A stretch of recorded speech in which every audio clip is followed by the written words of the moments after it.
جریان یا دھات۔ جریان سے مراد عموماً وہ سفید مادہ لیا جاتا ہے جو پیشاب یا رافع حاجت کے بعد یا پہلے مرد کے ذکر یعنی پینس سے خارج ہوتا ہے۔ نیم حکیم اسے ایک بہت ہی خطرناک جنسی بیماری قرار دیتے ہیں جس کے بہت سے نقصانات ہیں۔ جریان کے مفروضہ تباہ کاریاں، یعنی لوگ جو حکیم نیم حکیم ہوتے ہیں وہ کہتے ہیں کہ اس کی یہ تباہ کاریاں ہیں، حالانکہ اس کا کوئی ایسا اثر ہوتا نہیں ہے۔ تو اس کی جو انہوں نے بتایا ہے کہ کیا کیا تباہ کاریاں ہو جو نیم حکیم ہیں۔ جریان کے حوالے سے مختلف لوگوں نے غلط فہمیاں پھیلائی ہوئی ہیں جن کا حقیقت کے ساتھ کوئی تعلق نہیں۔ ہومیو ڈاکٹر علی اصغر اپنی کتاب میں فرماتے ہیں کہ جریان سے دماغی کمزوری ہو جاتی ہے، پڑھنے کو دل نہیں چاہتا اور پڑھنے کے باوجود کچھ یاد نہیں ہوتا۔ نمبر 2، بینائی کمزور ہونے لگتی ہے۔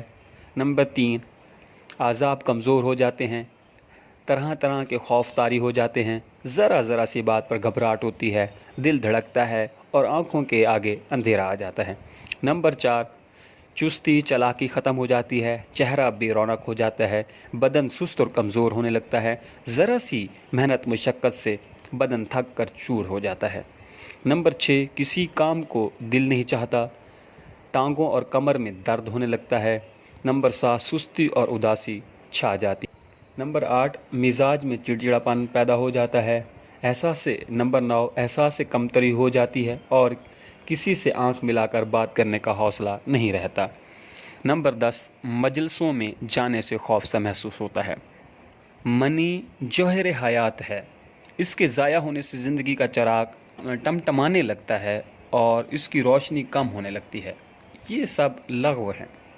اگر آپ کبھی اتوار کے اخبار کے اشتہار اور دیواری اشتہارات کا جائزہ لیں تو محسوس ہوگا کہ ساری قوم جنسی مریض ہے اور اس قوم کا سب سے بڑا مسئلہ جریان ہے۔ نوجوان اس کے علاج پر ہزاروں روپے خرچ کر دیتے ہیں مگر کچھ فرق نہیں پڑتا۔ حقیقت یہ ہے کہ یہ کوئی بیماری نہیں، یہ عموماً یوریتھرا گلینڈ سے نکلنے والا مادہ ہوتا ہے جو عموماً اس وقت نکلتا ہے جب فرد پیشاب یا پخانے کے لیے زور لگاتا ہے۔ بعض اوقات جنسی ہجان یا احتلام وغیرہ کی وجہ سے کچھ منی خارج ہو جاتی ہے، چونکہ پیشاب کی نالی سیدھی نہیں بلکہ انگلش کے حرف ایس کی شکل کی ہے، جس کی وجہ سے ساری منی خارج نہیں ہوتی بلکہ منی کے 1-2 قطرے پیشاب کی نالی کے نچلے ٹیڑھے حصے میں رہ جاتے ہیں۔ چونکہ پیشاب اور منی کے اخراج کا ایک ہی راستہ ہے، چونکہ جب فرد بعد ازاں پیشاب کرتا ہے تو یہ بچی ہوئی منی پیشاب کے پہلے قطرے کے ساتھ باہر آ جاتی ہے۔